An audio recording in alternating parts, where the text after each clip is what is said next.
I never planned to destroy anyone. But when I saw Claire smile at me across that conference table, pretending she hadn't just stabbed me in the back, something inside me cracked. My name's Emily Carter, I'm 31, a senior project analyst at a finance firm in Chicago. I've always been the kind of woman who believed in grace over grudges, the kind who'd rather solve a problem than make one. But grace only works on people who still have a soul. And Claire didn't. She was my mentor when I first joined the company 5 years ago, sharp, magnetic, the kind of woman who turned every head when she walked into a room. Everyone wanted to be her. And for a while, I did too. She taught me everything: how to build presentations that dazzled clients, how to read a boardroom, how to control your emotions when someone tried to undermine you.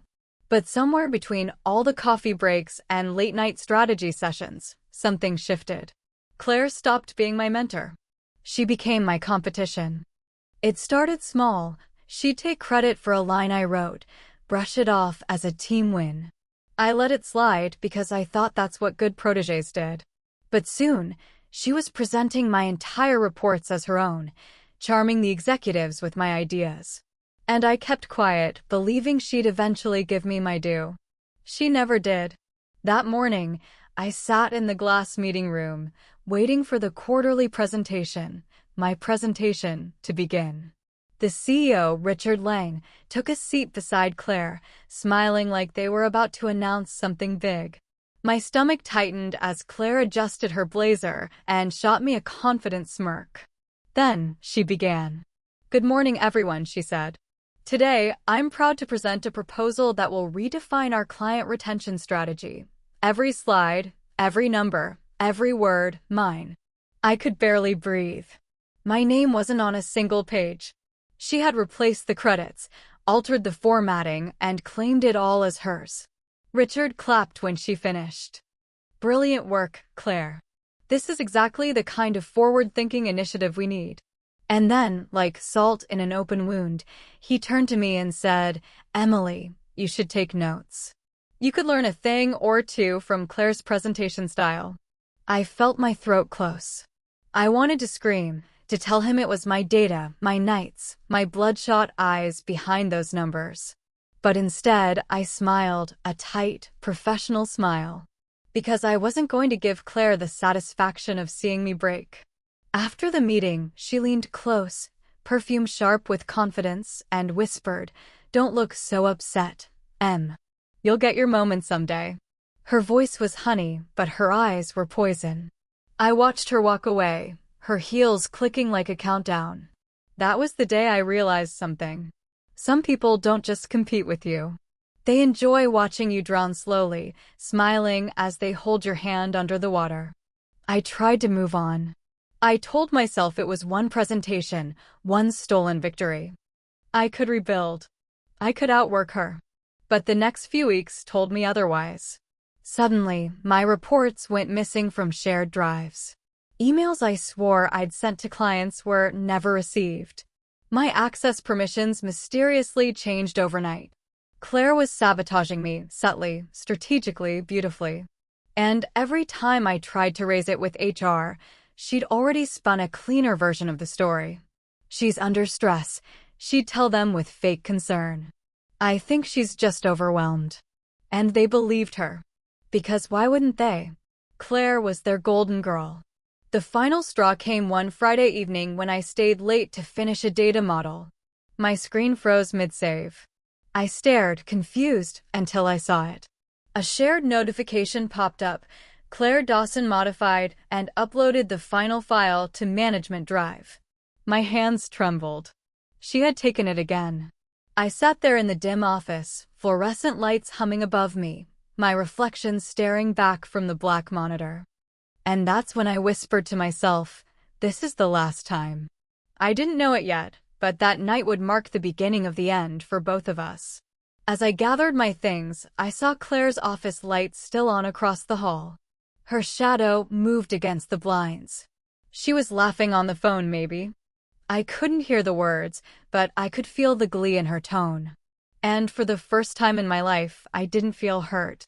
I felt something colder, steadier. I felt resolve.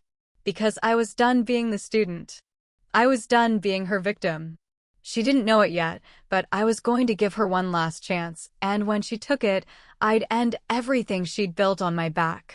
It started with silence, the kind that doesn't scream but lingers, unsettling and slow, like a storm deciding where to strike. The Monday after that stolen presentation, Claire walked into the office like nothing had happened. Her hair perfectly curled, her laughter echoing through the hallways, her confidence unshaken. She didn't even glance my way.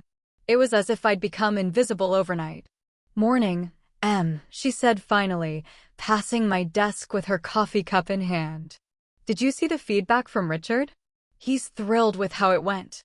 Looks like the retention model's getting greenlit." My chest tightened. My retention model. But all I managed was, "That's great news." She smiled, almost pitying.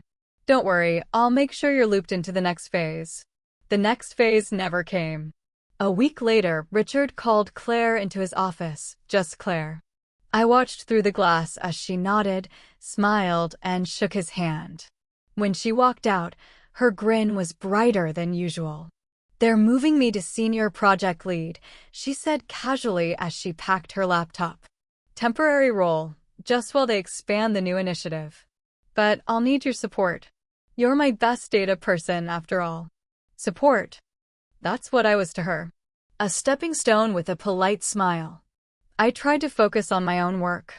I told myself to stay professional, that hard work would eventually speak louder than politics.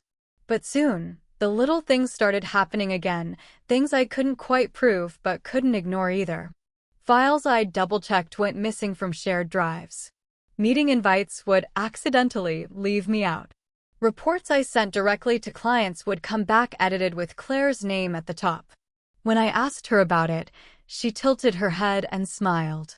"Oh, that must have been a mix-up. You know how the system caches files. Don't stress about it, Em." Her tone was soft, but her eyes weren't. There was a flicker there, something mocking, something that said she knew exactly what she was doing. Still, I hesitated to believe it. Maybe I was overthinking.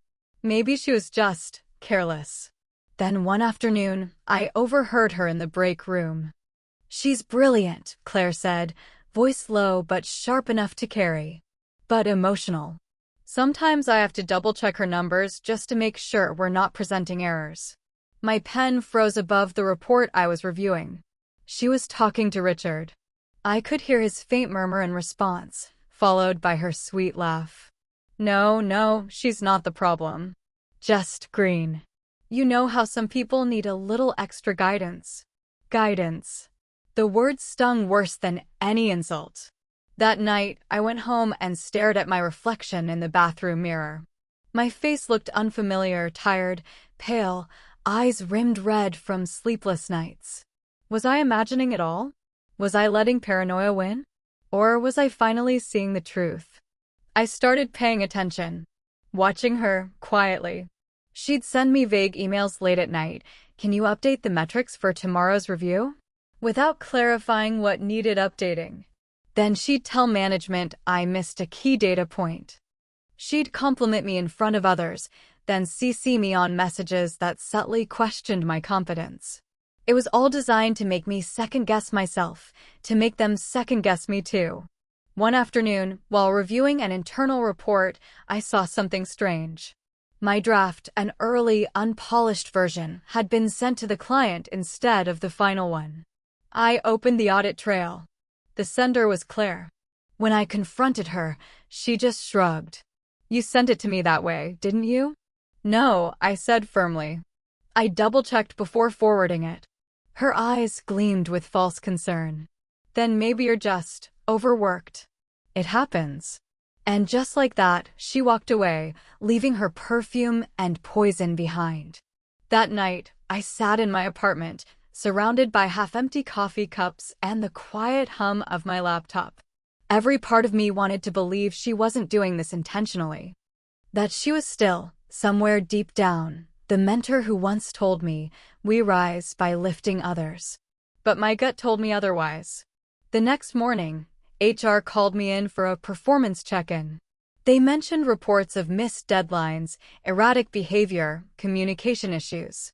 I stared at the notes, all things Claire had conveniently been documenting. When I left that room, my hands were shaking. I walked straight past her office, and there she was, leaning back in her chair, smiling as she scrolled through her phone.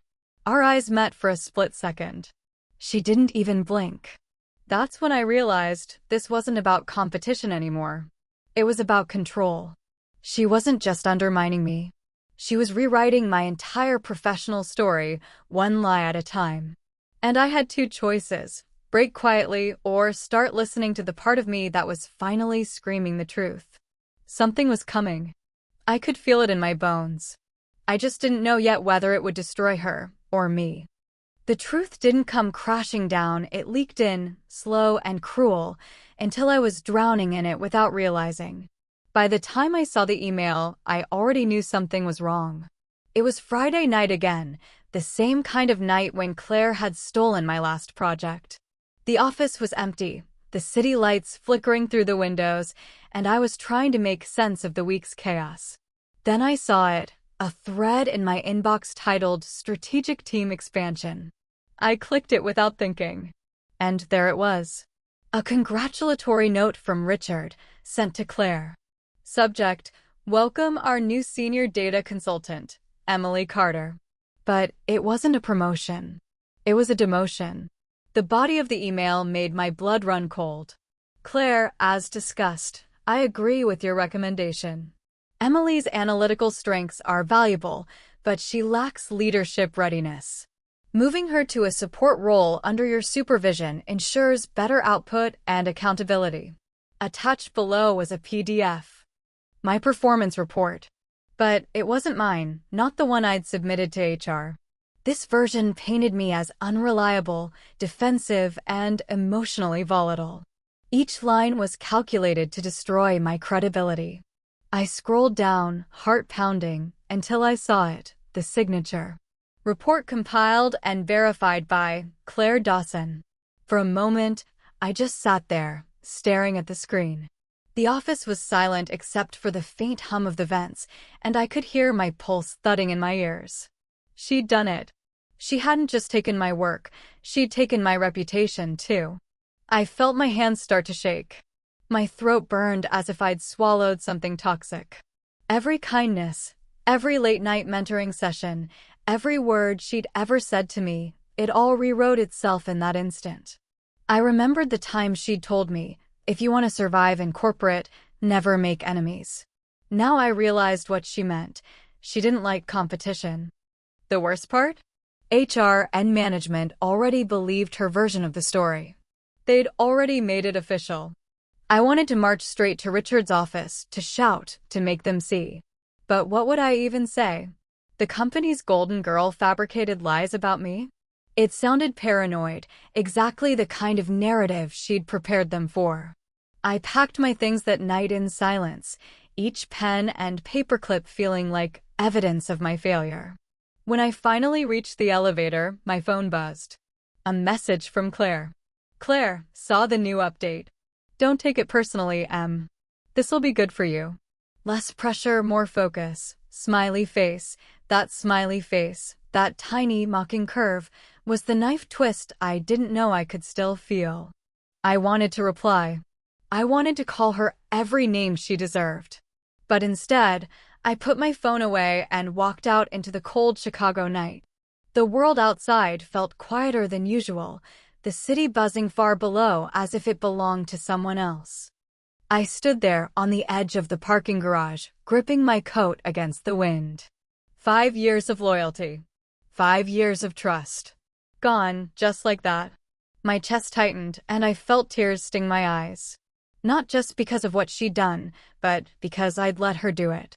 I'd seen the red flags, the lies, the small manipulations, the subtle power plays, and I'd still given her the benefit of the doubt. Because I wanted to believe she cared. Because I wanted to believe I wasn't stupid enough to be used.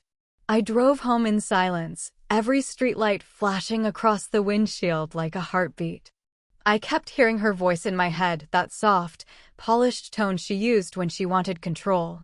Don't stress about it, You're overthinking. You just need guidance. Guidance. Lies dressed as kindness. That night, I didn't sleep. I sat at my kitchen table, laptop open, reading through every email, every shared document, every message I'd ever exchanged with her. I traced the patterns, the edits she made, the comments she left, the files she deleted. It all connected. She hadn't just betrayed me out of spite. It was strategy. Every move she'd made was a calculated step in her climb up the ladder, and I had been her rung. And now that she'd reached the top, she was making sure I stayed beneath her heel. Around 3 in the morning, I caught my reflection in the laptop screen. My eyes looked different, not weak, not broken. Just done. There was no rage yet. No screaming. Just a hollow, quiet calm. I realized then, this wasn't over. Not yet. If she wanted to play dirty, I could learn the rules too. And when the time came, I'd give her exactly what she gave me, one last chance. Only this time, she wouldn't walk away from it. The weekend after my demotion felt like a funeral. Not for someone else, for me. I spent 2 days sitting in the same gray hoodie, staring at the same empty mug, replaying every moment that led to this point. Every warning sign, every fake smile, every time Claire pretended to guide me while quietly setting traps under my feet. But grief has a strange rhythm. It breaks you down until you get tired of breaking. By Sunday night, something inside me shifted. I wasn't crying anymore. I wasn't even angry, not the kind of rage that screams or punches walls. It was quieter, sharper. Like a knife finally realizing it doesn't have to stay dull. No one was coming to save me. Not HR. Not Richard. Not anyone. If I wanted justice, or maybe just peace, I'd have to create it myself. I opened my laptop, logged into the company's internal network, and started digging. Not for revenge. Not yet. Just for truth. At first, it was all routine, shared drives, archived reports, old project folders. But then I noticed a pattern. Claire had been renaming files, merging folders, and using alternate versions to overwrite the originals. She was rewriting history, my history line by line. I traced one of the overwritten reports back to a secure folder marked Executive Review. Access restricted. But I still had old admin credentials from when I handled data integrity audits. I entered them, half expecting it to fail. It didn't. Inside were files labeled with both our names. Presentations, data summaries, and monthly reports, all supposedly co-authored. But the metadata told the truth. The original author on every single document was me. She hadn't just stolen my work, she'd built her entire promotion on it. And suddenly, I felt something powerful rise inside me. Not revenge, not yet. Just clarity. I had spent months begging to be believed, hoping someone else would see through her lies. But I finally understood, the world doesn't reward truth, it rewards proof. So I started collecting it. Every file, every timestamp, every trace of my authorship. I created a private backup drive, documenting everything meticulously, version histories, email chains, even screen recordings showing how the files were altered. It was exhausting, but for the first time in weeks, I felt alive again. Each click, each saved document, was like stitching myself back together. By the following week, I walked into the office different. People noticed. The way I held my coffee, the way I didn't flinch when Claire passed by. She noticed too. Feeling better, Em? She asked, her smile rehearsed as ever. I was worried after the reorg. Thought you might need a break. I met her eyes and smiled, not kindly, not bitterly. Just evenly. You worry too much, Claire. I'm exactly where I need to be. She blinked. For the first time, I saw a flicker of uncertainty in her gaze. That tiny crack in her confidence was all I needed. Over the next few weeks, I stayed quiet. I played my part, the helpful subordinate, the reformed, emotional employee. I took her instructions with grace, delivered perfect reports, even thanked her publicly during meetings. But behind the scenes, I was building something. I began reaching out carefully to a few colleagues who had also worked under her. Quiet conversations over coffee breaks. Innocent questions that led to hesitant admissions. Turns out, I wasn't her first target. She had a pattern, using, discrediting, replacing. And no one had ever stopped her because she was too smart, too charming, too untouchable. But now she had made one mistake. She underestimated someone who had nothing left to lose. One night, I found myself staring at the office skyline again, the same view I'd had the night she betrayed me. Only this time, I didn't feel small beneath those glass towers. I felt steady. My pain had burned itself clean. I realized then that I didn't want to just get even. I wanted to end the game, the way she ended my reputation. But to do that, I had to wait. I had to give her what she gave me, a false sense of safety. So I let her believe she'd won. I let her talk, boast, preen. I let her think I was broken, compliant, harmless. Because the truth was simple, Claire had taken everything from me, but in doing so, she'd also freed me. I had nothing left to fear. And that made me dangerous. When I finally turned off the office lights that night, I whispered to the empty room, "This is the last time I'll ever play your shadow." For the first time in months, I slept soundly. Because deep down, I knew something she didn't. The game wasn't over. It was just beginning. I started with a list, not of people, but of facts. I wrote down every injustice Claire had committed, every altered file, every missing email, each small humiliation stitched into the bigger lie. Seeing it all on paper made the outrage orderly. It took the chaos of my hurt and turned it into a road map. I built a timeline next, each entry sharp and unforgiving. Dates, times, file versions, who was CC'd, and who had access. I labeled the moments she'd rewritten history and the witnesses who'd seen hints but looked away. This wasn't about fury, it was about proof. Facts didn't beg to be believed, they forced belief. I turned to the metadata like a detective to cold case evidence. Every document Claire had overwritten left digital fingerprints, timestamps, original author tags, hidden comments. I learned to read the back-end language of our systems the way other people learn to read faces. The more I dug, the clearer the pattern became hers. I recruited allies quietly, like planting seeds that would one day sprout. A lunch here, a cup of coffee there, casual confessions that built into a dossier of corroboration. Colleagues who had been quietly sidelined told me about missing acknowledgments, edited emails, and last-minute policy changes that conveniently benefited Claire. They weren't brave because they didn't think they needed to be. They were brave because I made it safe for them to speak.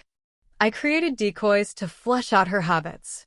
I uploaded a harmless draft with a uniquely phrased sentence only I knew, then watched who repurposed it. Within days, it showed up in a presentation with Claire's name on it. Proof was a slow animal. You had to bait it, wait, and keep your hands steady.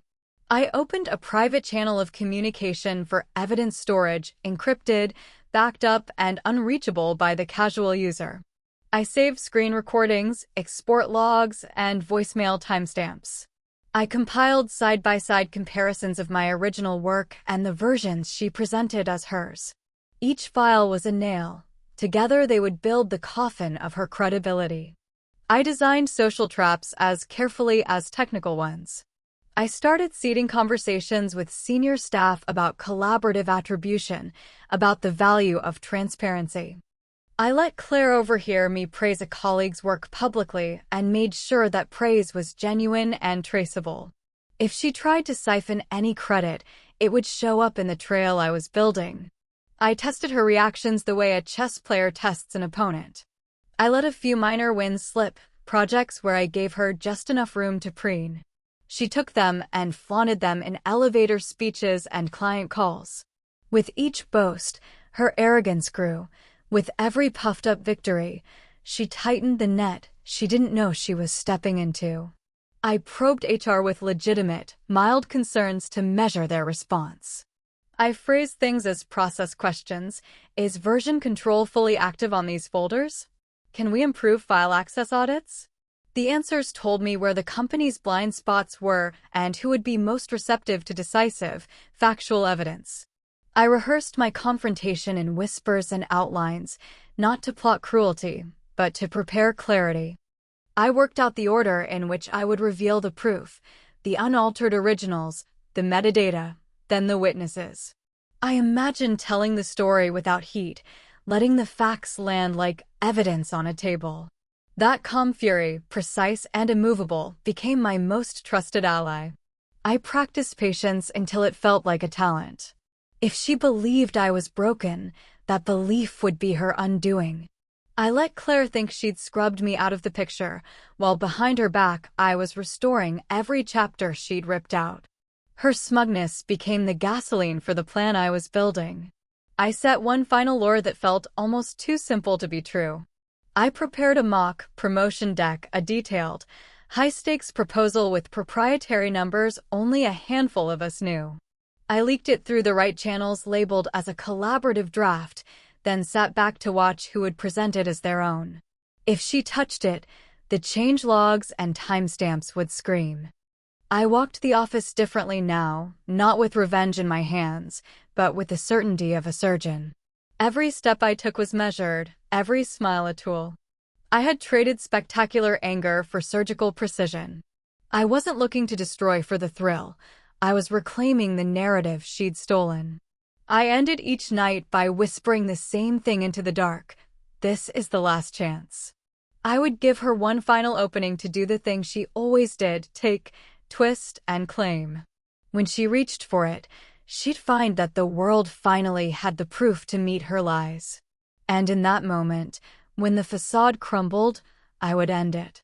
I waited until the room was full, every chair claimed, every phone silenced, because the world hears silence before it hears the truth. The Monday boardroom felt like a stage. Glass walls, a long walnut table, the city sprawling behind Richard like an audience.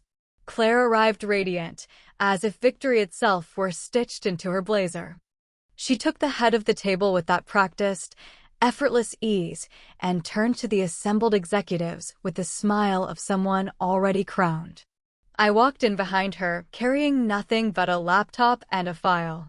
My pulse was measured. My hands were steady. The people who'd watched me shrink for months glanced my way with curiosity, some sympathy, most disbelief. Claire's lips curved into that same patronizing smirk she always reserved for me. Perfect. I started the meeting with a slow breath and a quiet voice. Thank you for coming. I want to present some concerns about recent authorship and attribution on our retention strategy materials. No theatrics. Just a statement that landed like a pebble in still water and sent ripples through the room. Claire's smile flickered. Richard's brow lifted. Concerns, he echoed, polite and puzzled. I opened my laptop and connected it to the screen. The projection filled the glass, and I watched faces turn toward the evidence like moths to a soft, unignorable light. I began with the basics: original drafts, raw data exports, and email timestamps. Each slide showed the project as it started, my name on the draft, my notes in margin comments, early spreadsheet versions with my edits. The room was quiet enough to hear the hum of the projector. Claire laughed a thin, defensive sound that didn't reach her eyes. Emily, this is unnecessary. I clicked forward. The next slides were the forensic heart of everything: metadata logs, version histories, and screen recordings showing the precise moments Claire accessed, renamed, and uploaded the files with my authorship stripped. I had highlighted the exact line of text I'd planted in the decoy draft, the sentence only I used, and there it was, on a slide with Claire's name above it. The evidence didn't plead, it pointed. A senior partner leaned forward, fingers steepled. "How did we miss this?" he asked, voice low.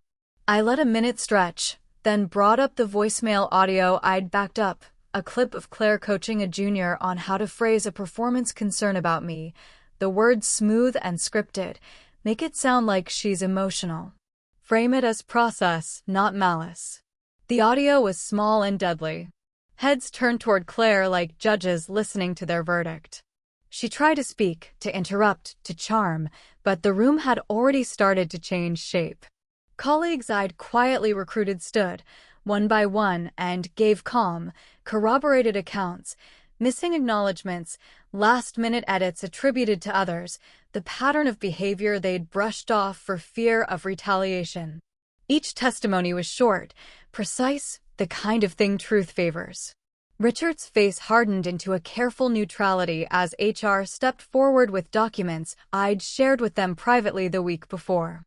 The support role memo that had been pushed as a corrective measure was now exposed as selective enforcement based on manipulated reports. The momentum in the room shifted from curiosity to consequence.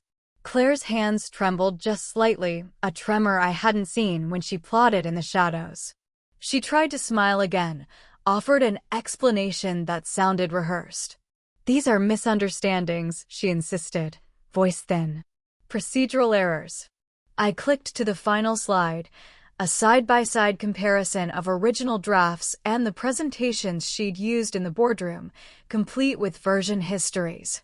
The timestamps showed it all: the theft, the cover-ups, the edits that always benefited her. There was no room left for charm. The evidence was a machine in motion, precise and remorseless. Silence fell heavier than anyone spoke. Then Richard stood. "Claire, please come with me to HR." It wasn't an order meant to humiliate, it was a formal step. Her face, for the first time, showed real fear. She tried to bargain with a long, practiced apology, but it sounded brittle in the space where facts lived. What followed was clinical, an immediate pause on her pending promotion, an HR-led interim inquiry, and a request for Claire to surrender access to certain drives. The room hummed with the procedural language I'd used to build my case: audits, verifications, and security holds. The same systems she'd exploited were now closing around her. Through it all, I remained composed. I answered questions with calm clarity, never melodrama, never revenge porn. My voice carried the steady weight of someone who'd turned pain into proof. When a junior executive whispered, "How did you keep this together?" I looked at him and simply said, "I learned the hard way that truth needs witnesses." So I found them. Claire left the room escorted by HR, still offering looks that tried to punish me with shame. Instead, every eye in the room saw the reversal, the predator unmasked, the takeover unraveled. People who had once applauded her now avoided her gaze. Even her closest allies looked stunned, their alliances suddenly brittle. When the room emptied, Richard approached me and placed a hand on my shoulder in a gesture that felt less like pity and more like acknowledgement. "We will get to the bottom of this," he promised, though the promise was thin compared to what had been lost. I packed my laptop with methodical motions, the same hands that had once trembled packing evidence instead now steady as a surgeon's. Outside, the city shimmered, indifferent and vast. Inside, something had shifted irreversibly.